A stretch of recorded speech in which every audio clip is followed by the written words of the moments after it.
Hi, happy Monday. I'm Sayami Zuekar, and while I earn my bread and butter as an integrative psychotherapist and a sustainable well being coach, for the next little while, I'd like to put all these titles aside. Because honestly, I think we have enough experts talking at us. Today, I'd just like us to sit down together. Maybe you're listening with a cup of hot ginger chai or a cup of coffee if that's what you like. Maybe you're driving to work.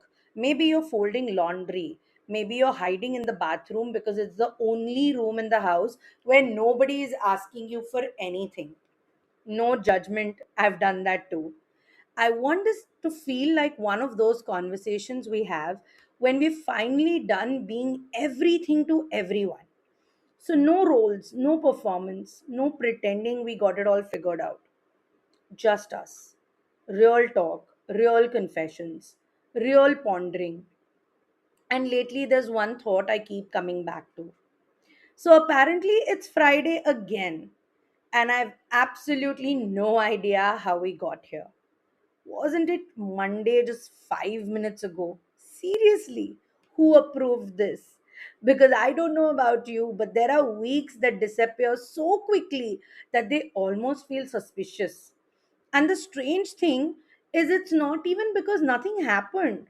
A lot happened. Work happened, life happened, responsibilities happened, the endless parade of WhatsApp messages happened, the grocery list, the bills, the emails, everything happened. Except sometimes it feels like I wasn't really there for any of it. And that's what I want to talk about today.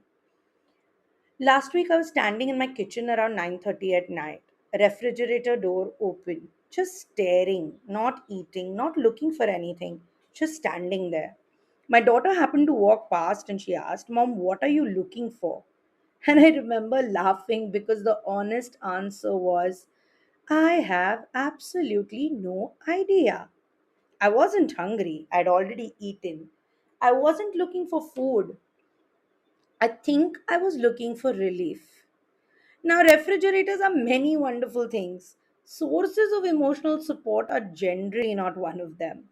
And yet, there I was, staring into the fridge as though inner peace might be hiding behind yesterday's bindi ka sabzi. And the thing is, it wasn't really about the refrigerator. I mean, refrigerators are innocent. It was just standing there doing its refrigerating things. But the real question was, why was I looking for relief in the fridge? And the answer was not hunger. I think it was exhaustion, not the sleepy kind. I think exhaustion from life, from the kind that comes from carrying things for a long time. Responsibilities, expectations, decisions, deadlines, everybody else's needs, our own worries, and doing it for so long that we forget we're carrying them. And I suspect most of us have our version of the refrigerator. For some of us, it's Instagram, Netflix, online shopping, scrolling, snacking. Just one more episode, just one more reel, just one more something. Not because we're really looking for anything, but because we're looking for a little relief, a little pause, a little escape hatch. And the strange thing is, there are days when I can sit with my clients and help them untangle something they've been carrying for years. I can help them understand what's happening emotionally, what's happening mentally, what's keeping them stuck. And then someone comes along and asks me, "Hey, Sayami, what do you need?" And I genuinely need a minute. Not because I don't have needs, but because I've been busy being useful, busy being responsible, busy being available, busy being productive. I think you know exactly what I'm talking about because we're very good at knowing what everybody else needs.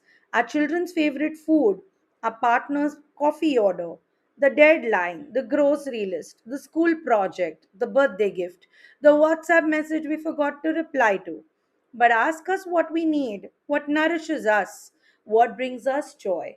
And suddenly, there's silence. So, I have a question for you here. Could you tell me what your favorite color is right now? Don't overthink it, just answer. Because you'd be surprised how many of us can struggle with that. And it's not because we've forgotten colors, it's because somewhere along the way we've become so invested in everyone else's lives that we've quietly drifted away from our own. Of course, not intentionally, just gradually, one responsibility at a time, one role at a time, one expectation at a time. I think that's the sneaky thing about survival mode. Nobody wakes up one morning and says, you know what I'd really like to do today? Lose touch with myself. I think it just happens slowly, one postponed need at a time, one ignored feeling at a time, one I'll deal with this later at a time. Until one day somebody asks, what do you do for fun? And then you stare at them like they've asked you to solve a complex mathematical equation.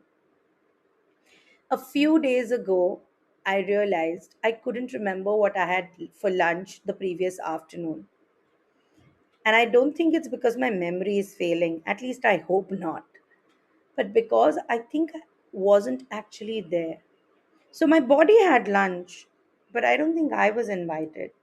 My body was, of course, eating, but I think I was busy replying to messages, planning tomorrow, thinking about work, remembering something I had forgotten yesterday.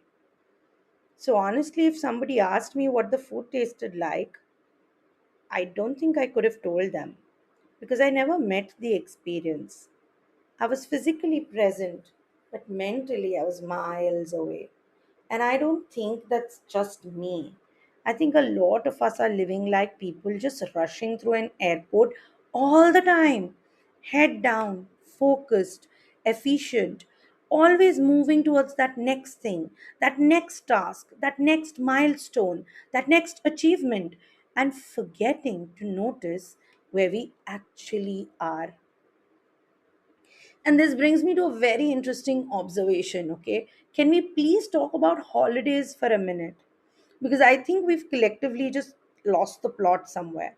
We save all year, we plan, we book, we take leave, we spend a small fortune, we travel halfway across the country or halfway across the world. And then we spend half the holiday trying to prove we had a good time to people who weren't even there.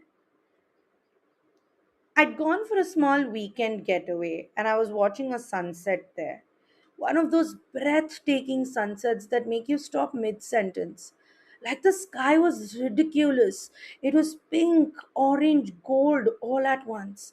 The kind of sunset poets write about, you know.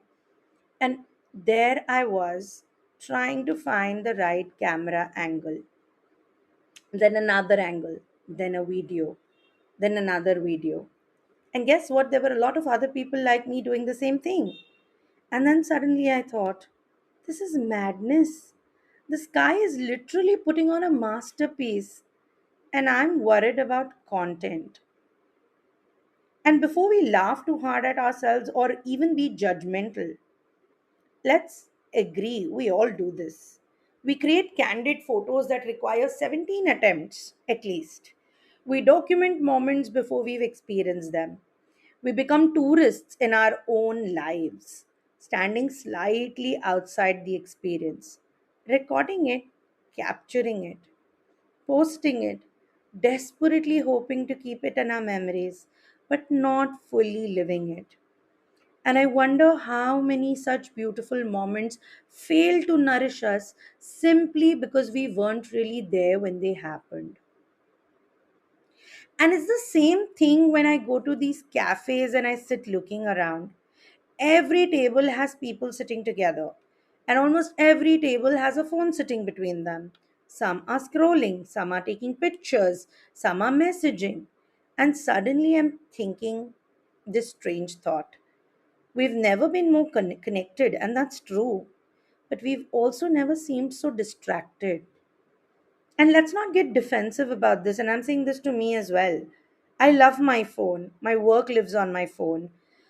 My communication with my family, my daughter lives on my phone. half my life is on the phone. So this isn't really about technology, it's about attention. Because wherever our attention goes, our life goes too. And that is why I think we really need to talk about survival mode. It's become one of these buzzwords everyone uses. But honestly, most survival patterns don't even look so dramatic. It doesn't look like panic, it doesn't even look like a crisis sometimes.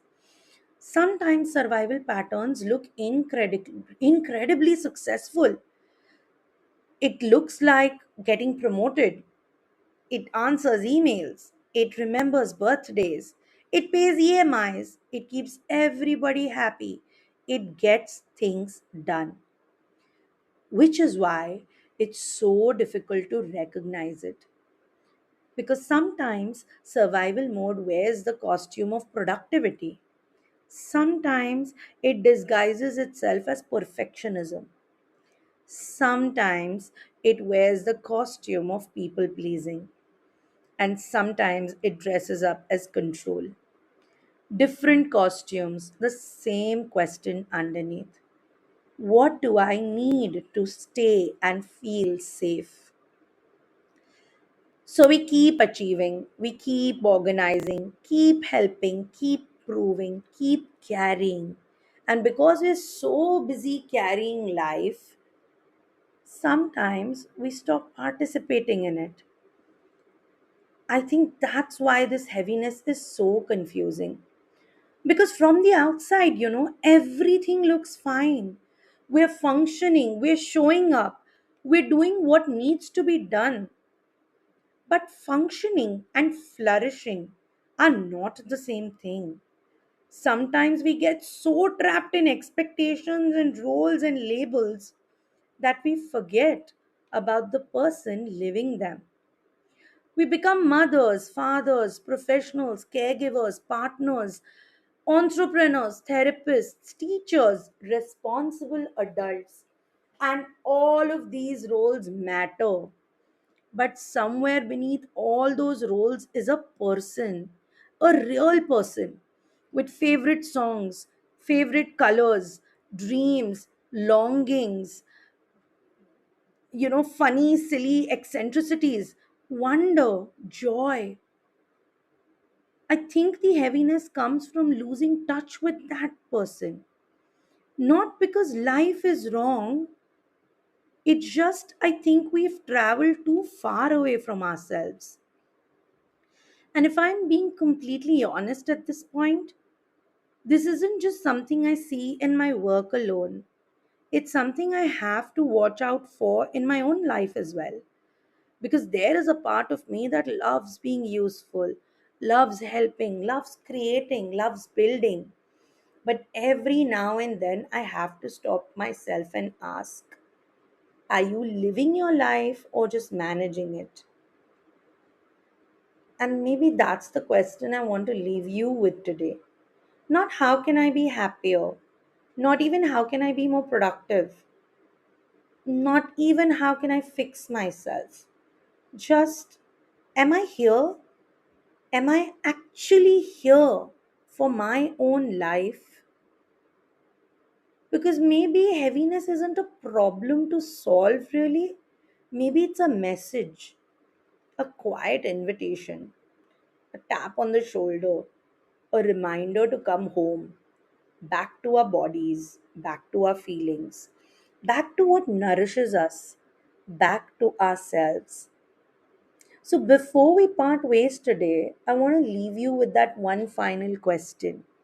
When was the last time you genuinely felt light? Not distracted, not entertained, not escaping, light, alive, present, connected. When was the last time you felt fully inside your own life? Just sit with that this week. This isn't homework or trying to fix anything, just plain curiosity. Thank you so much for spending this time with me and hearing me out. I always imagine these conversations as us sitting with a cup of chai or coffee after a long day, just making sense of life together.